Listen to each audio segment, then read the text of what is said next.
Boa noite a todos. Meu nome é Pedro Visotto, sou o diretor do Senac Tech e, em nome do Sistema Fé Comércio, quero dar as boas-vindas e irei conduzir nessa noite um bate-papo com os especialistas da Lei Geral de Proteção de Dados. Cabe lembrar que esse conteúdo que foi produzido pela Fé Comércio, ele está à disposição para aqueles que fizeram a sua inscrição. E aqueles que não tenham feito ainda, podem fazer pelo nosso site fecomérciors.org.br/LGPD em prática. Dando, então, já o início propriamente dito, eu quero chamar os nossos painelistas que estarão conosco hoje à noite. Vanessa Zimmermann Rodrigues, advogada, DPO, especialista em privacidade e proteção de dados e licitações públicas, integrante da equipe da LGPD da Fé Comércio RS, SESC e Senac. Bem-vinda, Vanessa. Obrigada, Pedro, pelo convite.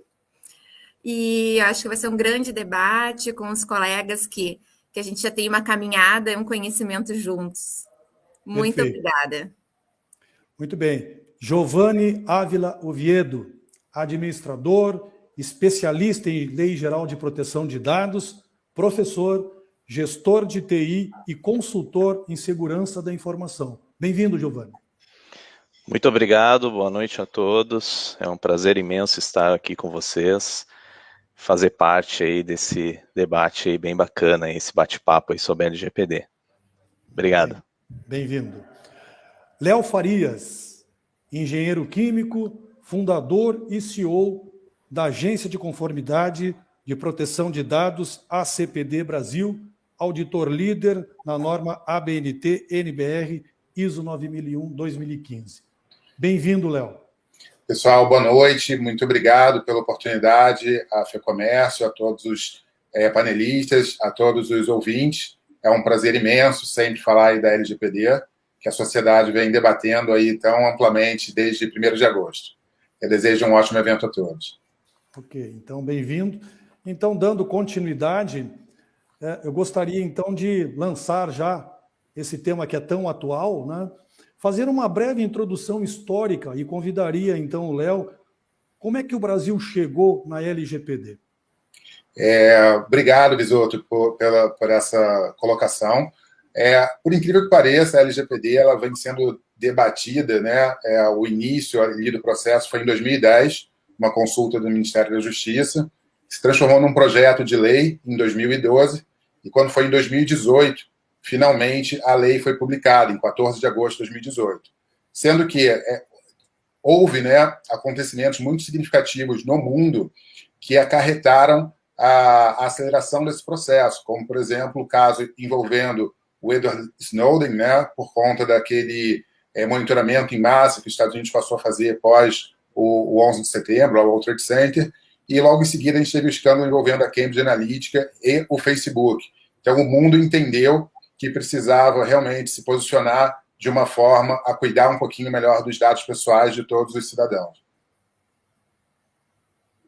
E aí, logo em seguida, também vale a pena destacar, na Europa, em paralelo, até como uma resposta à questão da Cambridge Analytica, houve a publicação do General Data Protection Regulation, o GDPR. O GDPR ele teve uma influência muito grande aqui para a nossa LGPD, embora, como eu falei, o assunto LGPD não começou a ser debatido apenas após ao GDPR, mas a nossa LGPD, a nossa Lei Geral de Proteção de Dados, tem muita influência e muitas características que foram oriundas do GDPR. Perfeito. Eu até gostaria de deixar assim bem à vontade, deixarem vocês, nossos painelistas, bem à vontade, e como eu falei no início, vamos fazer um bate-papo para passar todas as informações e conhecimentos que vocês têm. Vocês têm a LGPD no dia a dia, e isso é importante para trazer para todos que estão participando desse nosso encontro hoje. Eu acho que, como o Léo comentou, já vem um histórico, né? E isso veio para o Brasil, então, na minha opinião, já ficou, né? Já está. Não tem como voltar atrás. Para quem tinha dúvida, eu acho que desde o ano passado, talvez as dúvidas já começaram a se concretizar de que realmente pegou, né? Até agora com o DPO, com o registro do DPO, um CBO no Ministério do Trabalho e outras, né? Outros procedimentos, e a gente vê que as exigências, as multas agora vindo. Então, assim, o Brasil precisa, né? Vai precisar para a gente ter um contato com a Europa para vender produto, comercializar. Então, eu acho que não tem dúvida. Ela veio para ficar, já está. Os colegas. É uma necessidade, né? Eu vejo por esse lado, digamos assim, porque o Brasil tem uma cultura já de não dar muita importância para a privacidade de dados e segurança da informação. Né? Isso é fato, né, no país. Até pesquisas mostram isso, né, que a gente recebe muito ataques de phishing, muito ataques à privacidade, né, e com a mudança da tecnologia, a evolução da tecnologia, hoje a gente faz tudo através de um smartphone, por exemplo, a gente necessita mudar essa cultura, né, parar com aquela história de, vamos passar senha pelo WhatsApp, né, vamos passar informações de dados pessoais para nossas empresas parceiras, né, sem o consentimento dessa pessoa. Não, a gente precisa ter essa privacidade, né, as empresas precisam para evoluir nos seus negócios, né, como o Léo falou, que da GDPR, né, a lei já está em vigor lá na Europa, e para que você faça um vínculo comercial com as empresas de lá, você precisa ter uma lei, né, e aí o Brasil não pode ficar fora disso, senão o Brasil perde todo o seu comércio, né, exterior, né, então ela veio para ficar, essa lei já está em vigor, devemos cumpri-la, e não só por ser uma lei, mas sim por necessidade de negócio, né, necessidade de uma privacidade melhor, né, e um vínculo aí com empresas, né, e é um marketing que a empresa vai ter, porque, por exemplo, né, você vai fechar um negócio com uma empresa, aí você tem os concorrentes lá, um orçamento ou algo do tipo, ou você mesmo vai adquirir algum produto que precisa cadastrar seus dados. Você vai optar por uma empresa que está adequada e que dá a prioridade e dá a visão para segurança e privacidade, ou para uma empresa que não está nem aí para privacidade? Então já começamos por aí, né? Empresas de telefonia, que a gente sempre desconfia, né, da própria segurança da informação e privacidade. Eu vou adquirir um número de celular, por exemplo, com essa empresa aqui, que já teve vazamentos, ou com essa outra aqui que já está em vigor, está implementada, tem uma política de privacidade bem adequada, né? Então é uma mudança de cultura, é uma mudança de paradigma, e é para um negócio melhor. Eu vejo nesse caso, né, eu sempre aconselho todo mundo, quando eu estou num processo de implementação, eu digo, pessoal, isso é para o bem de vocês, é para o negócio de vocês, não é uma obrigação, não pense nas multas, pense no benefício da sua empresa, né, eu penso muito nisso.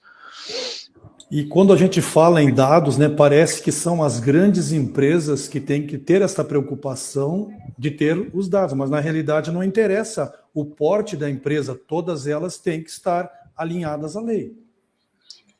Eu costumo dizer, Visoto, que é difícil a gente ter uma lei que abranja tantos setores econômicos. No caso da LGPD, ela passa por empresas públicas, privadas, até pessoas físicas que tratem dados pessoais com a finalidade comercial. Então, é raro você ter uma legislação tão abrangente em termos econômicos. Mas a gente realmente precisa tomar conta dos nossos dados até no nosso dia a dia, né? Então, por exemplo, a biometria que você usa para entrar mais rápido na academia, ela não tem segunda via. Então, qual a garantia que aquela organização, aquela academia tem com relação aos seus dados? Quem tem acesso? Qual o ciclo de vida desses dados? Então, isso são coisas muito importantes, porque, embora nós, no geral, não reflitamos a respeito do significado de tratar dados, né? Aos olhos da LGPD, o tratamento está associado ali a mais ou menos uns 20 verbos. Então, para a gente não decorar os 20 verbos, a gente pode pensar o seguinte: ter contato com dados já é considerado um tratamento. Então, se você recebeu um e-mail com CPF, se você recebeu um zap com um nome, com um e-mail, e isso é considerado aos olhos da LGPD como um tratamento. Fica mais fácil de guardar assim.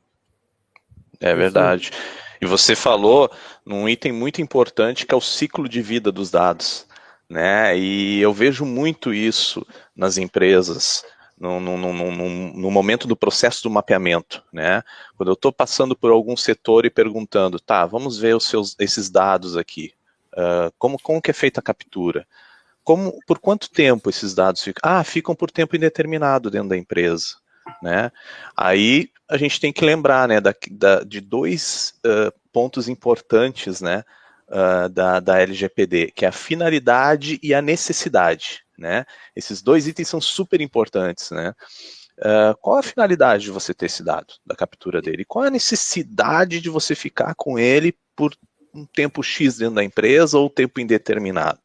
Né? Não, mas fica lá dentro do servidor, lá não tem problema nenhum. Tá, e se um dia ocorrer uma invasão, um vazamento, um ataque, ou sei lá, alguém imprimir um documento e tem dados lá de um cliente de 10 anos atrás e ele for exposto, né? Então, são dois itens importantes, finalidade, necessidade e o ciclo de vida dos dados, né? Isso é muito importante, muito importante. Exatamente. Com relação ao que o Giovanni comentou na parte de mapeamento, tudo que é mudança é visto como difícil, né? É encarado como um problema, mas o mapeamento nada mais é do que uma ajuda, uma minimização, né? Que futuramente a empresa vai ter de benefício, inclusive, né? O porquê guardar, o porquê reter, por quanto tempo, né? Seja o dado físico ou o dado digital, né? Então, assim, o mapeamento nada mais faz do que rever os processos, ajustar, alinhar, né? E aí tu começa no grupo de pessoas, claro que isso vai trazer aquela dificuldade no início, vai ter, né? Tu começar a dizer que isso, até começar a implementar, tu vai mudar documentos, né? Tu vai tirar, mas por que isso? Não, mas isso sempre teve. Não, isso não, né? A finalidade, para que tu vai usar. Então, assim, e é um processo contínuo, né? Exatamente. Não é um processo que morre. Ele é um processo contínuo de adequação, de aperfeiçoamento, né, de gestão, de governança, e que só traz exatamente benefício. Eu assim, sempre fui bem otimista quando todo mundo comentava, mas essa lei, não sei o quê. Eu sempre achei que ia pegar e sempre achei que era um benefício. Exatamente. Porque no momento que o titular, nós, né, termos a consciência do que vale os nossos dados, o que nos prejudica no vazamento, né? Isso cada vez mais vai ter consciência e as empresas, sim, vão ter que estar. Eu vou escolher, sim, com quem eu vou ficar, eu vou escolher a empresa de telefonia, eu vou escolher o contrato que eu vou assinar, sim, né? Então, assim, com o tempo vai até ter a conscientização, mas o futuro, com certeza, vai ter isso no mercado, sim, das pessoas escolherem, né? O titular de dados escolher, isso vai ser só benefício, com certeza. Exatamente. Eu lembrei agora do DPO, né? E da figura do DPO, um dos, né, mais comentados, um encarregado. E aí ainda tem, né, dúvidas sobre se vai ser dispensado o DPO, a própria lei fala que poderá, né, acontecer, a gente não sabe ainda se vai ser dispensado nas pequenas e médias empresas, né? É uma coisa bem legal. Nesse lado eu sou negativa. Alguns pontos. Pode falar. Eu acho que é o único ponto que eu sou negativa, porque eu vejo o seguinte, a própria lei fala, né, que é o número de dados. Uma empresa de pequeno e médio porte não significa que não tem tantos dados, não tem dados sensíveis, né, como uma empresa grande. Então, eu acho que o DPO fica. Só queria aproveitar esse gancho também e falar com relação aos dados, que não são apenas clientes, né? São clientes, colaboradores, fornecedores e parceiros. Então, é bem ampla essa cadeia onde envolve os dados. Exatamente. Dois pontos muito relevantes aí que o Giovanni e a Vanessa citaram, né, que vale a pena a gente reiterar e contribuir um pouquinho. Primeiro, com relação à mudança cultural, que a mudança cultural ela precisa envolver os 3 níveis de uma organização, ou seja, o estratégico, lá, a alta administração, o tático, que é o gerencial, e o operacional também. Porque numa organização que, de repente, a secretária não foi capacitada com relação à LGPD, ela pode sim passar dados pessoais de alguém e comprometer todo um sistema de gestão que vem sendo trabalhado.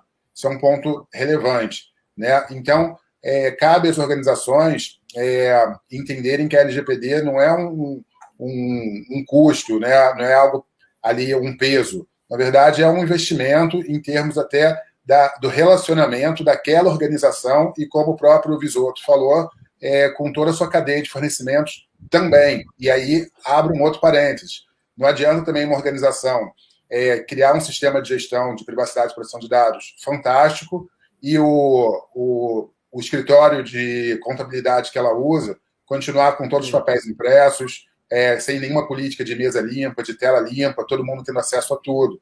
A matriz de risco dessa organização vai continuar alta. Então, é importante realmente ramificar. E aí a gente pensa, né, até em grandes empresas, como a própria Petrobras, que no ano passado colocou uma licitação no mercado da sua própria adequação à LGPD, o que significa que muito em breve vai atingir os seus fornecedores. Bacana. 2 pontos importantes aí, um que você citou, Léo, e um que você citou, Vanessa. Essa questão aí do que você falou, não adianta a empresa se adequar e um funcionário lá, sei lá, um secretário ou diferente do setor ou cargo, de repente até o próprio diretor, compartilhar um dado, né? Então aí é um outro ponto que eu sempre friso nos treinamentos e nas consultorias, o treinamento. Né? Não adianta nada você fazer todo um projeto bonito, investir em tecnologia, comprar servidor para segurança, né? Adequar todos a sua parte jurídica ali, né? Contratos e tudo mais, e ninguém está sabendo de nada dentro da empresa, né? Ou somente quem está envolvido no projeto é que sabe sobre a LGPD. Se você não tiver um treinamento, não ministrar treinamentos, né? Dentro da empresa, passar vídeos, né, fazer um treinamento diário mesmo, né, não digo diário, mas digo assim mensal, um treinamento mensal com palestras e tudo mais para todo mundo entender, né, aí não adianta de nada, se você não fizer isso, não tiver conscientização, que até a gente brinca, às vezes a gente chama de evangelização, né, do pessoal, né, dentro da empresa, não vai adiantar de nada, né, e o outro segundo ponto que a Vanessa falou do DPO, né, precisa também as empresas entenderem, né, a importância desse cargo, né, e qual é as funcionalidades dele, o que ele vai fazer, né, já aconteceu de empresas grandes, empresas de grande porte, né, de um gerente de TI dizer para mim assim, não, o DPO, cara, é aquele cara que só vai ficar ali sentado recebendo ligação de titular de dados, ficar recebendo só reclamação, né? Não, isso aí qualquer um pode ser. Daí tu, aí tem que parar, explicar, mostrar, não, peraí um pouquinho, não vai ser só isso, né? O DPO é o responsável, ele é um encarregado dos dados pessoais dentro da empresa. É ele que é o responsável pelo projeto, ele é o responsável pelo ciclo PDCA depois do projeto implementado, de manter as coisas, né? Ele que é o responsável por fazer toda a comunicação. Né? A NPD não vai, por exemplo, quando for fiscalizar uma empresa, ela não vai querer, eu quero saber quem é o CEO aí, que eu quero conversar com o CEO. Não, ele nem quer saber, ele vai direto no DPO. Né? Então, falta um pouco disso também. Eu vejo muito isso nas empresas. Não, nomeia ali o cara ali do setor tal ali, que ele fala bastante, ele é bom conversador, nomeia ele que ele vai falar bem aí com os titulares dos dados. Mas não é por aí. Né? Eu escuto bastante isso também. É o canal de comunicação. O DPO é o canal de comunicação. Deixa ele lá, que é o canal. Bom, e fica nisso, né? Eles deixam nisso e não. Exatamente. Precisa entender a importância. A autoridade vai se manifestar, eu acho que logo até, né? Para dar outros outras atividades e esclarecer bem, né, o DPO. Mas o DPO, ele tem que participar de todo o processo de inventário, ele tem que conhecer a governança da empresa, o ramo da empresa, as normas técnicas da empresa, né? Ele tem que conhecer as pessoas, ele tem que ter um bom relacionamento, né? Ele tem que dar as palestras, os cursos, as orientações, né? Não digo que o Giovanni falou, fazer aquela, dar as palestras, as orientações, claro que não é dar um conceito lá para o pessoal do SAC, né, no atendimento sobre ele, não, é saber uma conscientização, nem que seja básica no início, né, de dizer, olha, existe a lei, o cliente vai chegar, já estão chegando no SAC e falando da lei. Né? Então tem que explicar, tem o canal do DPO para privacidade, explicar como é que funciona a empresa, né? Aonde ele pode ser atendido, qual o canal de comunicação, né? Qual o tipo de esclarecimento, os direitos, aonde ele pode se manifestar. Então, assim, são pequenos detalhes, né? Uma coisa bem interessante também a gente ressaltar o seguinte: a ANPD provavelmente ela vai flexibilizar a LGPD para as pequenas e médias empresas. Isso é um fato até pelo poder aquisitivo delas. E aí, dos 20 milhões, mais ou menos, ali de CNPJs que o Brasil tem, 75% são pequenas e médias empresas. Só que o que acontece? Por mais que a ANPD flexibilize e talvez não exija um DPO, um encarregado de uma PME, é importante lembrar... positivo. É importante lembrar que o mercado pode cobrar dessa PME um encarregado, um DPO. Então, a ANPD flexibilizar é uma coisa. Agora, o empresário falar, eu vou ficar na minha zona de conforto, eu não vou fazer nenhum investimento, porque eu não acredito nessa lei, às vezes ele pode deixar de fechar um negócio. Então, é importante que, na verdade, essa questão da flexibilização, acho que 2 pontos são muito relevantes.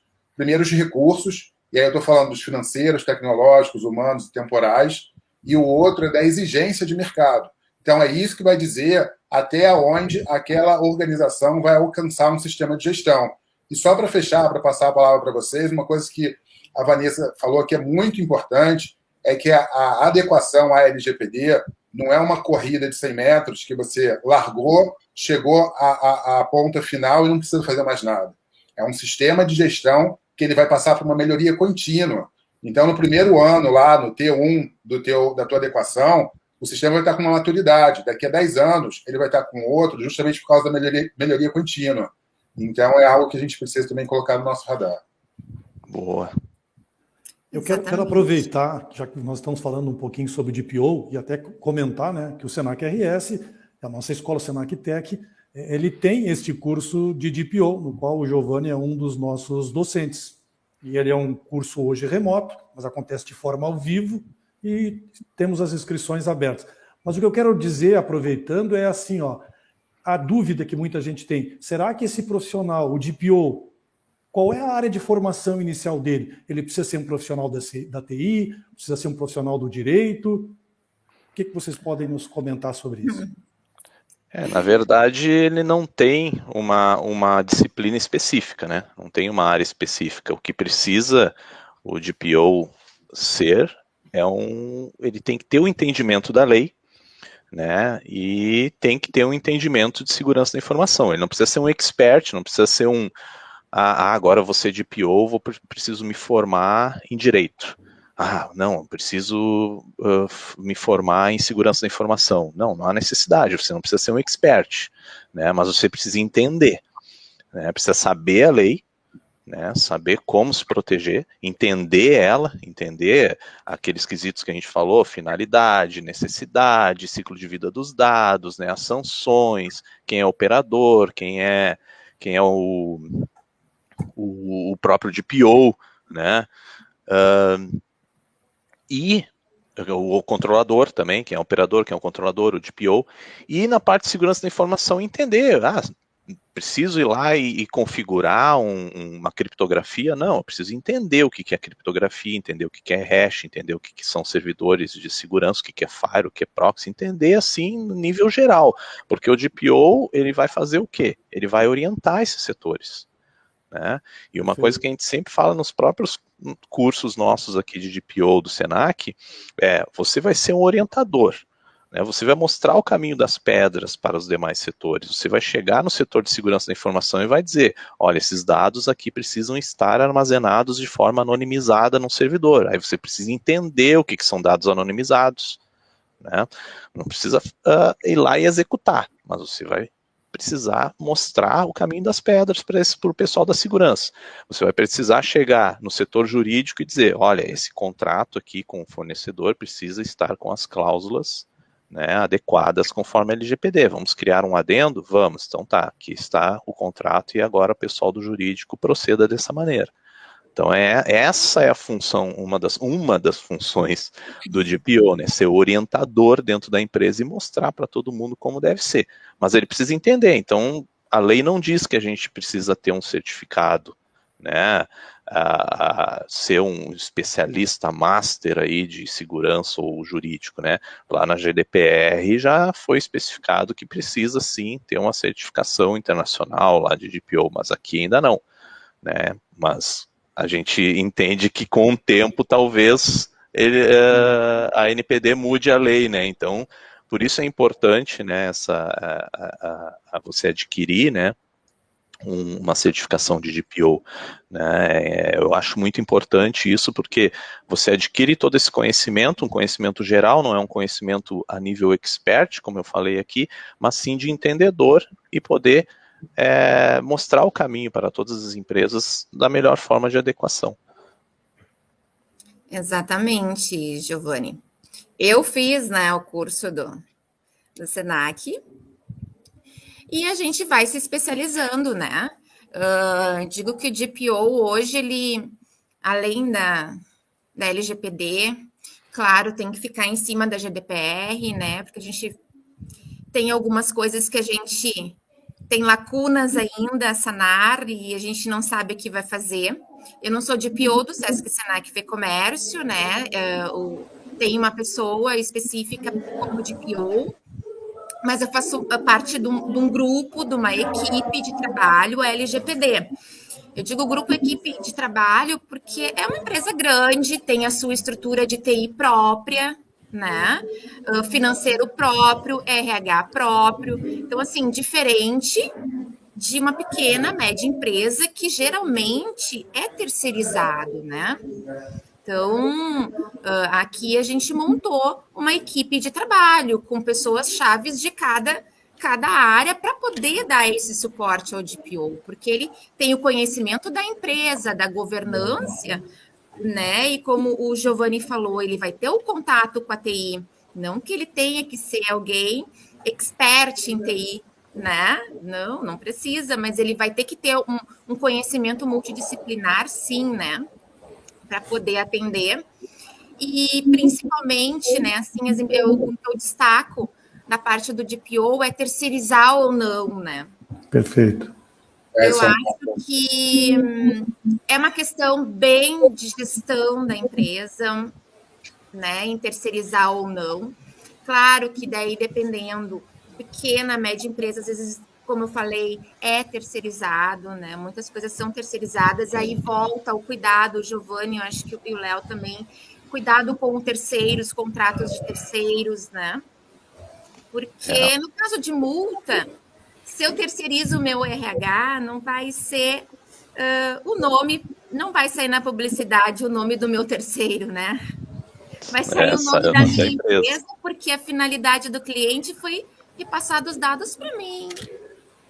A minha empresa é responsável sobre aquele dado. Então, eu tenho também a responsabilidade de cobrar do meu terceiro. Hoje, Sesc, Senac e FEComércio, a gente só assina contratos, a gente tem com os novos parceiros e os atuais também, a gente fiscalizou toda essa parte de segurança da informação, se as empresas têm um DPO que a gente possa entrar em contato, a gente nunca sabe, né, hoje em dia, se pode ocorrer, né, a gente tenta segurança máximo, mas existe hackers, então a gente nunca sabe, a gente tem que ter um elo de contato.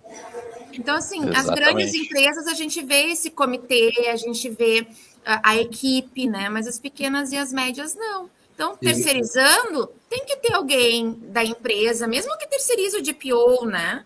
Tem que ter alguém da empresa que faça esse contato, né? Que passe, olha, mudou tal formulário, a política mudou tal coisa, a empresa está fazendo tal coisa, a gente pode fazer para poder continuar. Então, tem que ter um elo, né?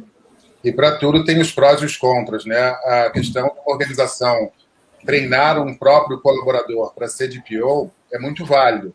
Mas aí tem que saber se aquele funcionário já está sobrecarregado ou não. Isso é um ponto importante. O segundo ponto é que quando, mesmo uma empresa capacitando do zero para algum colaborador para que ele seja um encarregado, às vezes, após aquela capacitação toda, ele não se sentirá seguro para poder caminhar com aquele conhecimento que ele teve. Então, às vezes, se uma organização contratar um DPO as a service, ela vai ter, de uma maneira instantânea, um profissional com experiência de mercado e que pode repassar conhecimento, aí sim, para aquele colaborador, para ao longo de um tempo X, 6 meses, 1 ano, aquele colaborador assumir com segurança as demandas daquela organização, sem aumentar muito a matriz de risco dela. Então, evidentemente, precisa ser feita uma análise crítica ali o tempo todo para esse tipo de decisão. Lembrando que, para uma PME, às vezes, é muito caro as certificações, arcar com as certificações internacionais, por exemplo, muitas das vezes em dólar, alguma coisa nesse sentido, ou euro. Então, às vezes, o contratar, ela teria conseguiria instantaneamente atender a LGPD, que até então exige de todas as organizações, e ela teria uma segurança maior. E aí, com o tempo, com a mudança cultural, com o repasse daquela cultura do encarregado as a service para a organização, ela se sentiria mais confortável de caminhar sozinha, né? E a gente sempre, desde o início lá, a gente sempre pensou assim, como que vai ser, né, para as empresas pequenas, né? A gente sempre pensava isso, né? Mas hoje a gente já tem mais ou menos uma noção, até porque se dizia muito, empresas pequenas vão contratar um DPO as a service, não tem como. Mas eu vejo empresas grandes contratando também, empresas de grande porte, né, porque realmente eles sentiram a complexidade, né, da coisa, né, viram que não é tão simples e pensaram, não, vamos trazer uma equipe, então, trazer uma empresa para cá, né, que possa responder como DPO e nos dar todo o suporte na implementação. Né, já vi empresas grandes, assim como empresas de pequeno porte, eu já vi nomearem uma pessoa como DPO, olha a diferença, né? Aí você pensa assim, mas a empresa grande lá contratou um DPO as a service e aqui essa empresa pequena não, resolveu nomear, né? Então, vai depender muito da gestão estratégica da empresa, de como que ela vai adotar, né, essa questão do encarregado de dados para a implementação e para a continuação depois, pós-implementação. Né? E não tem uma receita de bolo pronta, né? Porque cada empresa tem as suas características, tem as suas necessidades, cada uma delas vai ter que se adequar do jeito dela. Exatamente. Uma coisa que foi falado já aqui no início, né, que até a Vanessa comentou, empresas pequenas às vezes têm muitas informações que empresas grandes não têm, realmente é isso mesmo. Aí você pega, por exemplo, uma empresa lá, vamos citar um exemplo aqui, uma empresa de pequeno porte, que é apenas um escritório, só que ela trabalha com marketing, né, informações, propaganda. Olha a quantidade de informações que essa empresa tem. Aí você pega uma indústria lá de grande porte que trabalha apenas com um produto específico e não possui muitas informações de clientes, né, dados pessoais, mais de fornecedor e funcionário. E aí, olha a diferença, né, uma empresa pequena com muitos dados, um fluxo gigante de dados pessoais e uma indústria, empresa grande com poucos fluxos de dados, né. Então depende muito, não tem uma receita de bolo pronta. O que a gente sabe existem 3 etapas, né, para a implementação. É o mapeamento, a implementação e o treinamento e ciclo PDCA. Isso é fato. Agora, como que vai ser? Bom, aí vai depender da quantidade de dados que tem dentro de uma empresa. E só Exatamente. assim. E cada empresa, o ramo da empresa, né? É muito importante a adequação para um ramo, para outro ramo. Tu pega um hospital, tu pode pegar uma empresa de recrutamento e de seleção, olha quantos dados tem, pode ser uma empresinha pequena. Exatamente. Como que eu faço, né? Mantenho o banco de currículos ou não mantenho um banco de currículos até para vaga? Quanto tempo? Então, assim, tudo é caso a caso, né? Tudo, eu sempre falo assim, ó, dá para fazer tudo adequando a lei. A gente pode conseguir fazer, né? As propagandas, o marketing, não para nada. Sabendo adequar, perfeito. Aí a gente volta na figura do DPO, né? Ele que vai tomar, né? Fica com ele eu digo que tem que ter uma criatividade, né? Exatamente. Uma coisa até relevante, né, para a gente trazer como exemplo, né, com relação ao tamanho das organizações e se quem está escutando a gente acha ou não que essa empresa deveria, quase uma enquete, né? Se você pensar num açougue, talvez o açougueiro ser o encarregado e o entregador, enfim, ser o encarregado não tem muito sentido. Então, esse tipo de organização, talvez, de fato, a flexibilização da NPD vai conseguir atender. Agora, quando você pensa num consultório médico, mesmo o médico é a secretária, quantos dados sensíveis tem naquele computador que a secretária usa? Se o computador der um defeito, ele vai ser enviado para onde? Existe algum contrato prevendo sigilo, privacidade, alguma coisa nesse sentido, com esse terceirizado? Não tem. Esse é um ponto que a gente precisa refletir. E um outro que eu até convido vocês a darem um localizar no texto lá da LGPD, Ctrl F ou Command F, se estiverem usando o Macintosh, e procurarem boas práticas. Vocês vão ver que esse termo aparece 10 vezes na LGPD. E ele não é um termo vazio, né? E as pessoas se perguntam ou até falam, eu não sei o que é as boas práticas, eu não sei o que a NPD quer dizer com isso. É importante, pessoal, lembrar que tem 2 grandes instrumentos até agora que falam disso. Um artigo lá no Governo Digital, falando de boas práticas internacionais, e tem um guia de boas práticas internacionais, e aí são citadas várias normas técnicas. Então, por que eu falo das normas técnicas? Porque muita coisa que é dúvida das organizações já tem pronto, e em documentos elaborados por mais de centenas de países, por mais de milhares de especialistas naquele assunto. Então, seria muita prepotência o Léo, por exemplo, achar que ele vai saber mais do que uma norma técnica dedicada ao tema.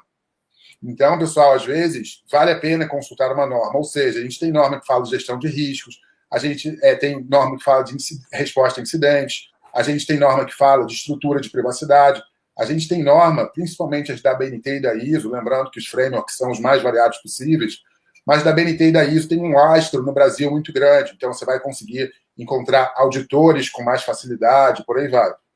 E aí, só para passar a palavra aqui para os meus colegas, lembrando que o tempo todo, quase diariamente, me perguntam, Léo, olha só, tem esse framework novo, você já ouviu falar? Imagina, pessoal, que tem o melhor framework do mundo no interior da Mongólia, e só tem um auditor que mora no Havaí. Vale a pena a sua organização adotar esse framework para ser auditado por esse camarada que mora no Havaí, em outro país? Não tem sentido. Então, quando a sua organização for adotar algum framework, que seja fácil para a cultura da sua organização, que esteja de acordo com seus recursos, né, como eu já falei, aqueles 4, financeiro, tecnológico, humano, temporal, e também que seja fácil de encontrar alguém para mensurar a qualidade da tua adequação. Porque, às vezes, é importante você ter uma empresa que não participou do processo, né, uma empresa de terceira parte, para que ela possa mensurar a qualidade daquilo dali. Isso, sim, vai mitigar o teu risco, vai diminuir ali os teus riscos na tua matriz. Então, é importante também levar isso em consideração. Boa, muito bem aconselhado essa questão de framework, sim, porque também recebo muitas perguntas assim sobre qual framework utilizar, né? Não existe qual utilizar, existe aquele que vai se adequar à sua gestão, né? À sua empresa, né? De repente o ISO 27001 não é bom para a empresa X, mas é bom para a empresa Y. Aí, em vez de usar o ISO 27001 lá na empresa A, usa o NIST, por exemplo, né? Que é um framework de segurança também. né? A própria ITIL de governança, tem empresas que adotam e facilitam, mas tem para outras empresas não. Para nós aqui não faz sentido, né? São frameworks de apoio, né? Eu falo sempre nos nossos cursos aqui do Senac de GPO que existem vários frameworks que vão te ajudar, né? Agora cabe a você ver se esses frameworks vão fechar com a ideia da empresa, se realmente é isso que vocês estão precisando, se vale a pena, né, o investimento ou não. É sempre bom lembrar que esses frameworks são muito bons, frameworks de apoio, ISO, ITIL, Scrum, NIST, né, todos eles têm basicamente quase tudo que a lei, né, nos exige ali, nos traz como melhores práticas, né. Um outro ponto importante também, que até a gente estava comentando aqui, essa questão do GPO as a service, né? Uma coisa que eu sempre falo, né? E nas melhores práticas, digamos assim, né? Que você citou aí, Léo, das melhores práticas para adequação, né? Muitos alunos até no nosso curso perguntam como que a gente inicia, né? Mas como que eu vou iniciar, né? Eu sou tô querendo abrir uma empresa como GPO as a service, mas como iniciar? Bom, a melhor maneira de iniciar é você conversar com a empresa, né? Você precisa realizar um tipo de um questionário, uma entrevista com a empresa para entender, né? Porque muitos perguntam para a gente, tá, mas como que eu vou precificar? Eu não faço nem ideia, né? Não, você precisa entender, porque não existe um padrão, né? Eu costumo, por exemplo, realizar um questionário com a empresa, né, para perguntar qual é o ramo da empresa, o número mais ou menos de funcionários, de contratos, mais ou menos um fluxo de dados, para poder entender, até para poder chegar para a pessoa e dizer, olha, a implementação na empresa aqui vai ser numa base de mais ou menos 1 ano. Não, aqui a gente consegue implementar em 6 meses ou mais, né? Porque também é outra coisa que não tem prazo padrão, né? E a gente vê, às vezes, essas empresas picaretas aí, infelizmente, né, na internet, implementam a LGPD em 24 horas, implementam em 1 semana. Pô, mas me dá essa magia aí que eu quero aprender também, né? Que magia é essa de implementar em 24 horas? Isso não existe. Né? Então, uma das premissas aí, as melhores práticas aí, os conselhos fica aqui o meu conselho, né, converse com a empresa antes, entenda, conheça ela, né, antes de oferecer o serviço, você precisa entender. Não adianta chegar lá na empresa e dizer, não, vamos implementar, beleza, sei tudo, vamos lá, vamos tocar aqui, e depois quando você vê o tamanho da empresa, ixi, isso aqui vai demorar 1 ano ou 2, e agora o que eu faço, né? E Giovanni, acho que a gente já tinha comentado, até o Léo, da importância governamental também, né? Porque não adianta você começar a implementação na empresa. A gente começou já a implementação, a lei começou bem na pandemia, né? Então, assim, fazer um mapeamento, começar um mapeamento, um inventário, em plena pandemia, onde as pessoas estão, né, em casa. Se adaptando. E você poder fazer o questionamento, porque o mapeamento nada mais é do que você sentar com a pessoa de determinado setor e entrevistar tudo que tem, né? Aonde tá, como tá, né? E relacionar tudo. Então, assim, é uma coisa, foi bem difícil, né? Esse a época de pandemia foi difícil. Para a implementação. Mas e depende muito também das pessoas, né? Te dá o acesso, né? A gente vê assim, te dá o acesso, ter a disponibilidade. Então, assim, o tempo, você pode até programar o tempo de uma contratação para fazer, mas é muito difícil, porque isso depende muito, né? Da conscientização da empresa, da importância, porque você chega num setor, às vezes é óbvio que a função do que a pessoa faz é muito mais importante para ela do que sentar comigo e me passar o que tem num formulário, né? Para poder relacionar os dados. Então, assim, isso depende muito. Né? Depende da conscientização da empresa, dos funcionários, da disponibilidade, a empresa disponibilizar pessoas para ajudar, para mostrar, né? Para te dar o andamento. E se a empresa não está consciente da importância da lei, da importância disso que vai trazer de benefício para a empresa, aí realmente tu pode botar lá que vai fazer em 6 meses e não vai conseguir, né? Pode até entregar, mas o correto não vai aparecer, né? Vai E ficar importante, no caminho, vai... e o importante que você falou aí no mapeamento, né? Eu sempre digo, é daquelas 3 etapas, né, macro, digamos assim, da implementação, né, mapeamento, implementação e o ciclo PDCA, né, com os treinamentos. Claro, treinamentos também começando lá no início, fazendo passando por toda a parte, mas o mapeamento, se você fizer errado o mapeamento, vai implementar errado, né? Agora, se você fizer certo, perfeito, porque se você mapeou errado e ficou uma coisa para trás que você não mapeou e daí depois vazar, né, tiver um vazamento através daquele processo que você não mapeou, e aí, você vai dizer o quê?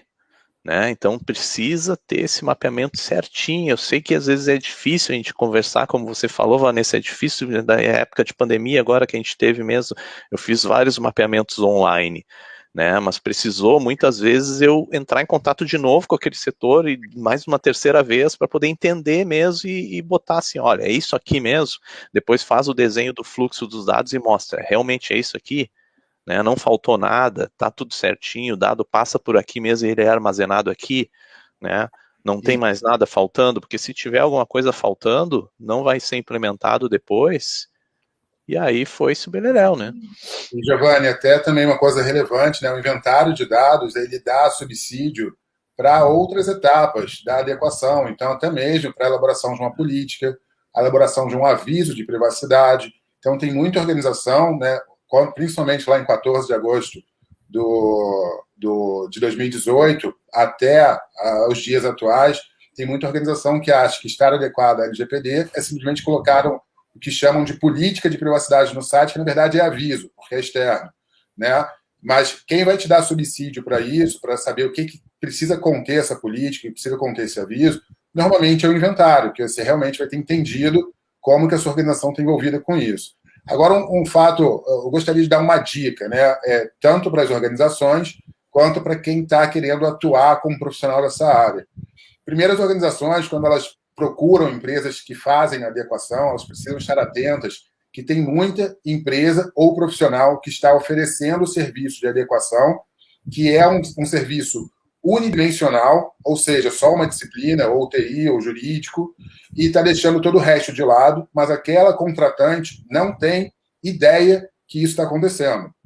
Então, é muito comum, por exemplo, em editais de adequação, ganhar lá a concorrência quem ofereceu um valor muito menor, mas aquela adequação não é multidisciplinar. Então, a organização continua no risco. E se você é profissional oferecendo serviço ao mercado, você não é obrigado a oferecer serviços multidisciplinares. Mas é importante que você deixe o seu cliente saber que você está oferecendo aquilo e não o restante, para dar oportunidade daquela organização de contratar os outros profissionais. Exemplo, se eu sou advogado e estou oferecendo adequação, é importante que eu deixe claro que é uma adequação jurídica. Se eu sou de TI e estou oferecendo adequação, que eu deixe claro que é de TI. Se é uma adequação multidisciplinar, aí se diz, eu estou oferecendo adequação multidisciplinar, o meu valor é mais elevado, mas eu estou considerando jurídico, TI, compliance e por aí vai. Porque isso é muito ruim. Na Europa ocorreu o recall, né, de algumas adequações ao GDPR por conta desse tipo de situação, e no Brasil não está sendo muito diferente, né, porque costumam dizer, né, tem uma frase aí de quem trabalha na área que não existe adequação certa ou errada, mas existe adequação incompleta e completa. Existe adequação que pode te deixar mais em risco ou menos em risco. É importante saber isso. Eu quero aproveitar e fazer uma colocação, porque quando a gente fala em lei, se fala em direitos e obrigações. Então eu queria ver qual é o direito que, no caso, o cliente da empresa ou a própria empresa, como é que ela tem que trabalhar com isso? Que direitos tem em relação à proteção dos seus dados? Posso? Claro, só praia, Vanessa. A mulher, vou falar. Na realidade, o empoderamento, né, do titular, a lei, isso é comentado muito, que a lei veio trazer o empoderamento do titular. O titular, eu digo, não são os clientes, né? E sim eu também. Então, a lei traz exatamente os direitos que tem, que pode exigir, né, da empresa, que são elencados na lei ali, como a informação, entrar em contato com a empresa para pedir informações sobre os dados que tem, pedir a exclusão, Correção. pedir a correção, né, que são alterações do dados, pedir o acesso aos dados e entre outros, né? Portabilidade, né? A portabilidade também. Então, assim, são vários direitos, e isso, claro, que daí a gente entra de novo, fala no DPO, né? Qual é o canal de comunicação do cliente, né? Do titular de dado, através do DPO. Um contato que eu digo exclusivo. E aí a empresa tem que ter todo esse mapeamento, né? Saber aonde está, saber os dados e a finalidade. Óbvio que hoje um cliente, se ele pedir a exclusão, tem dados que a empresa não pode, né? Não tem como excluir. Um exemplo, a gente tem o Senac, os cursos do Senac. A gente não tem como atender um pedido de exclusão total de dados. Né? Claro. A pessoa precisa de um certificado, a gente tem que prestar contas, né? Para a execução de contrato, a gente tem que prestar contas para o Ministério da Educação. A própria pessoa tem, né? Futuramente, se ela perde o certificado que a gente dá hoje, ela vai querer um futuramente. Então, se eu excluir os dados dela hoje, amanhã ela não tem. Então, algumas coisas, por base legal, que a gente tem 10 bases legais na lei, a gente pode manter. Né? Não significa que vai pedir a exclusão e a exclusão de todos os dados, não. Mas todos com finalidade, especificado tempo, esses, com certeza, enquadrando na lei, vai permanecer. Mas esses, basicamente, são os direitos, né? E através do contato do DPO. Lembrando que você falou de hipótese legal, né? Nenhuma é mais importante do que a outra. Então, elas têm o mesmo peso. Contando, fazendo um parênteses, né, com relação ao consentimento, que o consentimento ele é o mais vulnerável ali, porque a qualquer momento o titular pode sim pedir, revogar um consentimento. Então, é considerado ali o mais frágil das hipóteses legais por conta disso. Então, se você tiver a sua organização com a sua atividade fim toda fundamentada nessa hipótese legal apenas do consentimento, né, você pode ter dor de cabeça com isso. É realmente importante que você tenha ali uma visão jurídica da melhor hipótese legal para que você não se arrependa ali na frente, não tenha um problema muito grande ali na frente. Eu vejo assim que o titular dos dados ele precisa entender primeiro a lei, antes de sair solicitando, né, os seus direitos. Eu vejo muitos equívocos por parte dos titulares, né, de já saírem ligando para as empresas solicitando a exclusão dos dados sem ao menos saber se realmente pode ser excluído. Agora existe uma lei aí, fiquei sabendo, já vou ligar para aquela empresa lá e vou pedir para excluir meus dados. Não quero meus dados lá porque eu não gosto daquela empresa. Não, mas pera um pouquinho, aquela empresa lá, tu fez uma compra lá, não fiz. Bom, então a LGPD não sobrepõe as leis, as bases legais que já existem. Seus dados têm que ficar lá por no mínimo 5 anos, dados financeiros, por exemplo, né, da sua compra. Né? Então, os titulares dos dados têm que entender que a LGPD ela não sobrepõe o Código de Defesa do Consumidor, não sobrepõe o Marco Civil da Internet, né, não sobrepõe demais leis financeiras. Oi, desculpa? A lei de acesso à informação também. Lei de acesso à informação, né? Então, ela não sobrepõe. Só que o pessoal, infelizmente, por desconhecimento, e é aquela cultura que temos, infelizmente, no Brasil, que as pessoas ficam conhecendo a lei de boca e não indo atrás e lendo ela, estudando, né, saem solicitando seus direitos, né, sem ao menos saber se realmente aquilo é um direito de fato que ela tem. Né, então, muito importante isso. Perfeito. É legal você ter falado isso, Giovanni, muito rapidamente. De fato, a LGPD não é uma espaçonave que fica pairando sobre todas as demais leis do país, né? Na verdade, então tem uma sinergia ali com uma série de outras leis que já estão no país, como você bem citou, o CDC desde 1990, né? 30 anos aí. Nós chegamos... A gente chega aí, que o Léo quer falar, Pedro? Não, eu ia fazer uma colocação, mas pode concluir. Né? Isso aí é complementar o que o Léo falou, que a LGPD não chega como uma espaçonave, né? E realmente, As multas da LGPD, administrativamente, começaram agora 1º de agosto. Isso. Mas isso não... As multas que o artigo da lei, né, que podem ser aplicadas pela autoridade começaram em 1º de agosto. Isso não significa que não existe o Código de Defesa do Consumidor, não existe o Judiciário, né, Código Civil e assim por diante. Então, assim, as multas da LGPD, que são aplicadas somente pela autoridade, começaram agora, em 1º de agosto.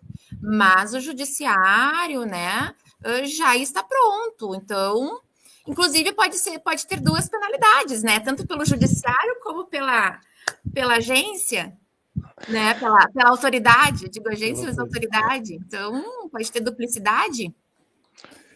Pedro, eu não sei se me permite, mas tem 2 dúvidas bem interessantes aqui no nosso chat. Vamos lá. Eu estou vendo aqui uma que foi quem postou aqui, foi a Natália Rangel, falando que a Idalice Mancini, né? Ela diz que tem uma empresa de moda feminina com crediário próprio e 30 funcionários e não sei por onde começar. Ou seja, aquilo que a gente falou aqui, né, que muitas empresas, muitas pessoas dizem, não sei por onde começar. Né? E aí, no caso dela aqui, ela tem uma empresa de moda feminina com crediário próprio, 30 funcionários e não sei por onde começar. Né? Querem dar algumas dicas aqui para ela? Léo e Vanessa? Sim, eu acho, Idalice, né? Idalice, eu acho que você, como empresária, seria interessante você procurar um curso básico de LGPD, para você poder entender ali em qual é o cenário que a sua organização está inserida, né? Isso vai te abrir alguns horizontes, e aí, a partir disso, você talvez comece a direcionar algum colaborador, ou até mesmo terceirizado, para começar a tratar dessa demanda dentro da sua organização. Porque, lembrando, pessoal, essa colocação dela foi muito legal. Não existe adequação à LGPD que tenha sucesso se a alta administração não abraçar a causa. Então, em outras palavras, né, se a alta direção, se ali a esfera mais alta de uma organização não acreditar na LGPD, nenhuma adequação àquela organização terá sucesso. Então, isso aí é uma premissa básica que a gente precisa levar em consideração. Então, uma vez que você tem esse entendimento do que é LGPD, através de um curso básico, alguma coisa nesse sentido, vai ser mais fácil de você direcionar os caminhos que você pode seguir, você vai saber mais ou menos os recursos que você terá para poder empregar nesse desafio e por aí vai. Legal. Concordo com o Léo. Eu acho que a gestão, então, no caso dela, né, é um curso básico de conhecimento da lei, não é obrigatório ter, né, conhecimento técnico, Exato. Mas sim um conhecimento geral da lei, e aí sim ela vai ter uma noção geral da aplicabilidade da lei dentro do que ela trabalha, né? Eu tenho pessoas para poder fazer, de repente tem um técnico de TI dentro da empresa, ou é terceirizado, né? O meu RH tem terceiros. Então, assim, vai ver se tem condições a equipe fazer, né? E poder dar treinamento ou terceirizar. Então, assim, tem que ter essa noção básica, né? E aí, sim, partir da gestão de ver se tem uma equipe própria. 30 funcionários é bastante, né? Crediário, vendas, lida com bastante dados. Claro que o consentimento, às vezes, não existe contrato, né? E sim um consentimento já tácito da compra e venda, mas tem toda a parte de dados de cliente, muito importante. O saque, a venda, quem vende, recolhe os dados. Então, quem vai dar esse treinamento, né, para esses 30 funcionários? Então, assim, conhecimento básico, começa mesmo pelo conhecimento básico da gestora, e ela decidir se realmente, né, vale a pena treinar alguém da empresa ou vale a pena terceirizar. E a segurança da informação, que daí eu passo para o Giovanni, que a minha área não é muito da parte de segurança da informação, mas é praticamente importante, né? Se não digo essencial a parte da da segurança da informação, né? Onde guarda as informações, né, dos clientes. E é muito importante ressaltar aqui também, até aproveitando um comentário da Vanessa Rocha aqui, que fala que é importante ressaltar que vale também para os dados físicos, né? Não só dados digitais. A segurança da informação, ela engloba tudo, né? A cybersecurity, sim, é focada só para dados digitais, mas a segurança da informação, ela engloba o todo. Não existe privacidade sem segurança da informação. Exatamente, perfeito. Então, a segurança da informação inclui acesso à área física, né? Se você não determinar quem tem acesso àquela área física, muitos aqui podem estar pensando, não, mas isso aí não é função da área predial, sim, mas em conjunto com a área de segurança da informação, né? Porque eu tenho dados impressos dentro de uma sala, digamos assim, ou num arquivo, algo do tipo, e se determinadas pessoas terem acesso lá e conseguirem acessar esses dados impressos, né, é considerado um vazamento de dados. Então, é muito importante ressaltar, não é só dados digitais, não, dados físicos também, né? E tem uma outra pergunta aqui, que já aproveitando o gancho, do Peter Afonso Linden, que ele pergunta assim, ó, bom, depois que eu fiz todo o mapeamento, todo o processo de adequação, né, após todo esse trabalho, vai ter fiscalização, algum órgão que fiscalizará a empresa? Sim, Linden, existe a Autoridade Nacional de Proteção de Dados, né, que ela já está em vigor, né, desde o início da lei, porém as suas fiscalizações começaram agora dia 1º de agosto, né, mas eu ainda cito aqui como principal fiscalizador o próprio titular dos dados, né. Eu, como sendo uma pessoa física e titular dos meus dados, eu sou um principal fiscalizador, porque eu posso eu mesmo fiscalizar uma empresa, ver que estou sendo prejudicado, que dados estão sendo vazados, onde estão sendo bem guardados, e entrar com alguma ação no Ministério Público, no PROCON, que é o que já está acontecendo hoje. A gente já pode ver aí várias sanções, aí, empresas levando por parte de Ministério Público, PROCON e outros órgãos, né? Mas a Autoridade Nacional de Proteção de Dados, a ANPD, é o órgão fiscalizador master, né, que é essa autoridade que gerencia, né, todo esse processo da LGPD no nosso país. Agora, muito legal, você, Giovanni e a Vanessa já falaram aí dessa multiplicidade de atores, né? De fato, as organizações, no geral, elas estão muito preocupadas com as sanções administrativas previstas lá na Lei 13.709, a LGPD, com relação à NPD. Mas elas acabam se esquecendo que aqui no Brasil existem uma multiplicidade de atores, justamente o PROCON, o Senacom, o Ministério Público, a judicialização ali da esfera comum, da justiça comum. Então, uma mesma organização, ela pode ser sancionada de diferentes maneiras. Então, basta que tenha um titular que seja lesado ou se sinta lesado, que ele pode, sim, procurar a justiça comum. Embora nós tenhamos, entre aspas, importado o GDPR, o Regulamento Europeu, né, o nosso sistema jurídico brasileiro é muito parecido com o americano, né? Ou seja, que a gente tem uma multiplicidade de atores atuando sobre o mesmo tema. Então, a gente tem, por exemplo, o Ministério Público lá no metrô de São Paulo, que foi super atuante, o PROCON de São Paulo também muito atuante. Então, com relação ao próprio PROCON, né, vai depender muito da estrutura legal de cada ente federativo, então cada estrutura dentro de um guarda-chuva. E aí, outra coisa que a gente deixou de falar aqui é com relação aos dados que a LGPD, o guarda-chuva dela abrange. São dados pessoais, né, estejam eles em meios físicos ou digitais. Dados de pessoas falecidas, a LGPD não cobre. Né, dados comerciais sensíveis, enfim, informações financeiras, estratégicas, comerciais, a LGPD também não garante isso. São dados pessoais. Públicos também, né? Os dados públicos é muito legal você ter falado isso. Daria uma outra live, né? Porque daria. Só joguei para...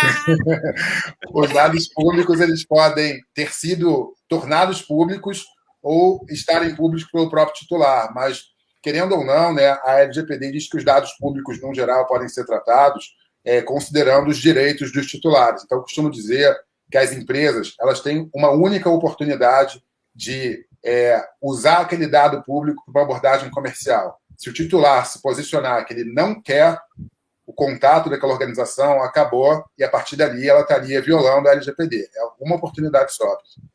Exatamente. Eu quero aproveitar e fazer, então, tem mais uma pergunta do nosso um aluno do Senac mesmo, Yuri Silveira Pacheco, que ele nos pergunta qual o valor das multas, existem etapas que será cobrada mais, de outras que será cobrado menos? O importante essa pergunta, né? Aí vem os 50 milhões. É o que todo mundo fala, né? Os 50 milhões. O pessoal só foca nisso, né? O Ser foco é multado, os vou ter que pagar 50 50 milhões.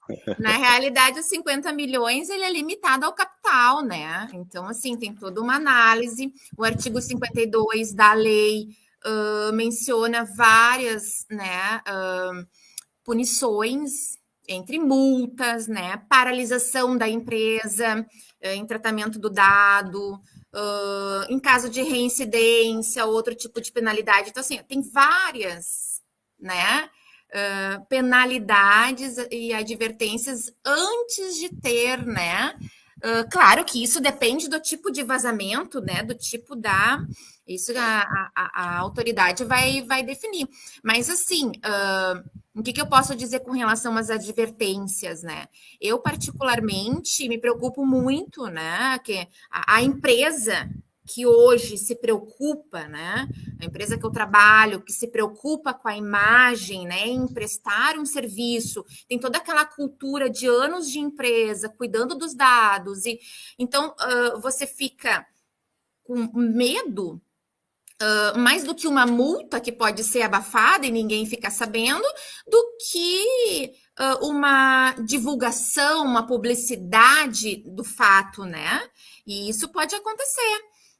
Inclusive a paralisação da empresa, né? Em determinado tempo, aí tem toda a lei, fala ali no artigo, por 6 meses, podendo ser prorrogado, né? O tratamento dos dados. Então, vamos pegar uma empresa hoje que trabalha com publicidade, né? Ou e-mails marketing, alguma coisa assim, ela sofre a advertência de ficar 6 meses sem poder tratar dados, né? A empresa para, né? Melhor, é pior do que ganhar uma multa de 10 mil reais, 20 mil reais. Exatamente. Então, assim, O reflexo não que isso vai 50 trazer. milhões, A exatamente. publicização Né? desse fato Publicização é do pior. fato. E outra, hoje a gente tem, né, essa invasão, a gente tem que ter todo esse cuidado. E a gente sabe que o pessoal está parado aí na pandemia pensando em hackear, né? Então, tem que estar sempre a mil cuidando. Essa parte pode acontecer, por mais cuidadoso que seja hoje em dia, infelizmente, né, pode acontecer um pequeno vazamento, um pequeno, né, receber qualquer coisa, e isso, uma publicidade, pode atacar uma imagem de uma empresa de anos, né?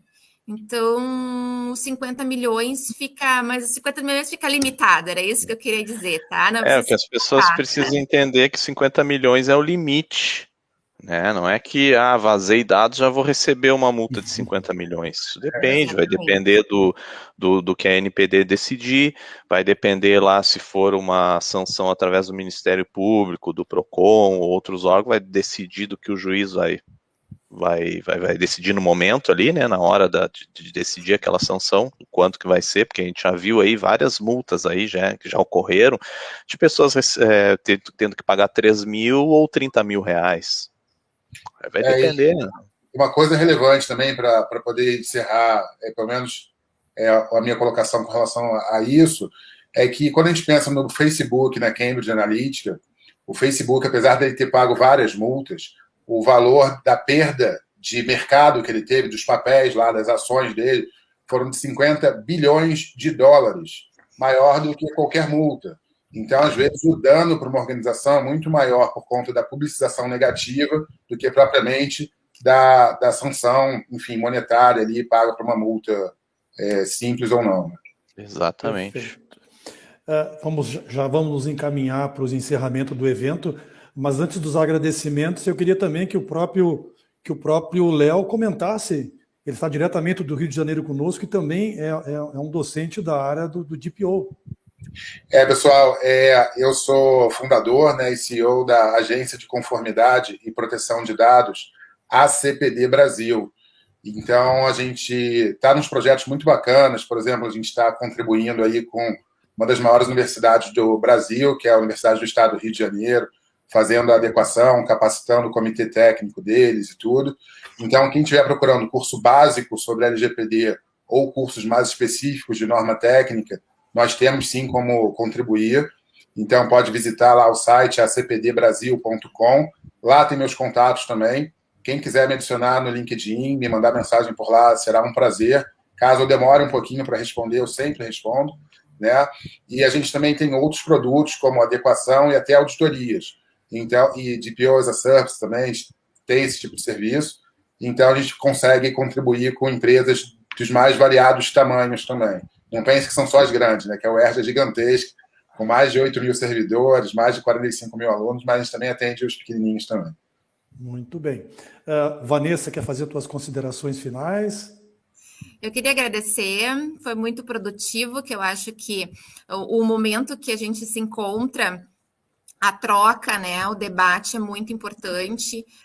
Não temos como saber tudo. O nosso futuro é praticamente incerto. Tudo que vem a gente vai aprendendo, cada dia aprendendo mais. E foi ótimo estar com vocês. O Léo, a gente trocava e-mail, conversava pelo WhatsApp. Meu professor a LGPD já está na ISO, né?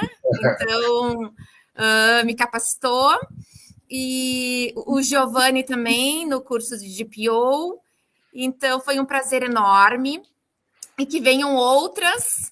Estamos aí, em contato, Sesc, Senac e FEComércio, já desde 2019, sempre cuidando dos dados, né, com a parte de segurança da informação. E desde 2019, então, com a adequação da LGPD, já pensando nos clientes. Estamos prontos, preparados. E se adequando cada dia mais, né? Cada dia mais, perfeito. Giovanni também, por favor, suas considerações finais. Bom, gostaria de agradecer esse momento aqui, fazer parte aí desse bate-papo, foi muito produtivo, é um assunto que gera muitas ideias, né, geram muitos comentários, a gente poderia ficar aqui a noite toda falando sobre LGPD, que ia render, né. Muito bom ter estado aqui com vocês, espero ter, nesse momento aí, tirado dúvidas de vários ouvintes aí, várias pessoas que estão conosco aqui, né, porque a gente sabe que existem muitas dúvidas ainda, né, por parte da implementação, e gostaria de convidá-los aí, vocês que estão assistindo, né, que estão à procura de um curso de formação de DPO, né, estamos dispostos aí, estamos com o nosso curso a todo vapor, né, o curso de formação de DPO aqui do Senac, um curso online, muito bom, focado mesmo para a implementação, né, com foco aí para o entendimento, né, de como implementar, como fazer, a gente traz cases, né, eu ministro a parte toda de segurança da informação, mostro quais são as importâncias da segurança, né, tem toda a parte jurídica também com nossa outra professora, então é bem bacana. Convido a todos aí a acessar o site do Senac e procurar o nosso curso de formação de DPO. Muito bem, então eu quero aproveitar e agradecer imensamente em nome da FEComércio RS, Sesc Senac também, pela participação de todos e a participação muito importante de vocês, especialistas na área como painelistas hoje, que dedicaram essa mais de hora, né, para que a gente estivesse falando de um tema tão importante e atual. E avisar que essa nossa live vai ficar disponível, né, no YouTube da FEComércio RS. Mais uma vez, então, boa noite a todos, muito obrigado e até uma próxima. Boa noite, pessoal. Boa noite, pessoal.